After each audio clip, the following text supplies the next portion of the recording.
তো ফ্রেন্ডস, আজকের এই ভিডিওর মাধ্যমে আমি আপনাদেরকে দেখাবো অ্যাপ আপডেট কীভাবে করবেন। তো মোবাইলটি ওপেন করার পর এখানে ওপরে দেখতে পাবেন, এখানে আপনাদের মোবাইলে আপডেট আসলে শো করবে। তো ফ্রেন্ডস, কোনো কারণে যদি আপনি সেই নোটিফিকেশান মিস করে ফেলেছেন, তাহলে কিভাবে আপনাদের অ্যাপগুলো আপডেট করবেন সেটাই আজকে আমি এই ভিডিওর মাধ্যমে আপনাদের দেখাবো।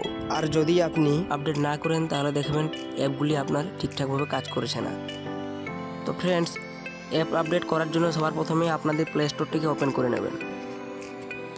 ওপেন করার পর এখানে আপনাদের প্রোফাইল আইকনে ক্লিক করবেন। ক্লিক করার পর এখানে দেখবেন ম্যানেজ অ্যাপস অ্যান্ড ডিভাইস নামে একটি অপশান রয়েছে, সেই অপশানটি ক্লিক করবেন। ক্লিক করার পর এখানে আপডেটস অ্যাভেলেবেল বলে একটি অপশান রয়েছে, সেই অপশানটিকে ক্লিক করবেন।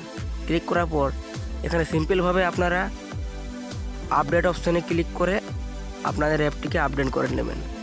তো দেখছেন বন্ধুরা, এখানে আপডেট শুরু হয়ে গেছে। তো ফ্রেন্ডস, এখানে যতগুলি আপডেটের অপশান রয়েছে এইভাবে ক্লিক করে নেবেন।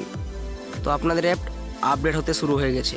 আর ফ্রেন্ডস, যদি আপনারা এখানে যতগুলি অ্যাপ আপডেট এসেছে সবগুলি অ্যাপ যদি একবারে আপডেট দিতে চান, তাহলে আপডেট অল এই অপশানটি ক্লিক করবেন। ক্লিক করার পর দেখবেন বন্ধুরা, এখানে যতগুলি অ্যাপ আপডেট এসেছে সব অ্যাপ আপডেট হতে শুরু হয়ে গেছে। তো ফ্রেন্ডস, কিছুক্ষণ অপেক্ষা করবেন, তারপর দেখবেন আপনাদের যতগুলি অ্যাপ এখানে আপডেট হয়ে গেছে। তো ফ্রেন্ডস, সবগুলি অ্যাপ আপডেট হয়ে যাওয়ার পর আপনাদের সামনে এই ধরনের একটি ইন্টারফেস ওপেন হয়ে আসবে। তো ফ্রেন্ডস, ভিডিওটি যদি একটু ভালো লেগে থাকে তাহলে ভিডিওটিতে একটি লাইক দিবেন এবং চ্যানেলে নতুন হয়ে থাকলে চ্যানেলটিকে সাবস্ক্রাইব করে নোটিফিকেশান অল করে রাখবেন এই ধরনের হেল্পফুল ভিডিওর নোটিফিকেশান সবার আগে পাওয়ার জন্য।